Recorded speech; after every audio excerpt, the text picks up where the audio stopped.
Heippa kaikille! Tänään mä aion tehdä ekan postauksen, tai no, seuraava kerran mä aion tehdä ekan postauksen.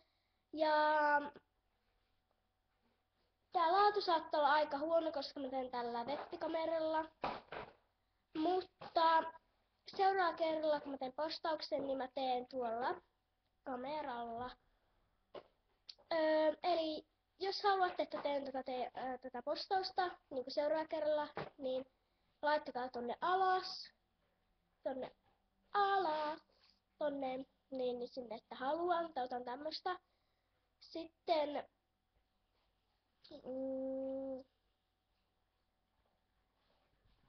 mä en ole mikään paras niin tekemään, mutta seuraava kerran kun mä teen, niin saatan tehdä sitten ton, ainakin näytän teille mun ostokset,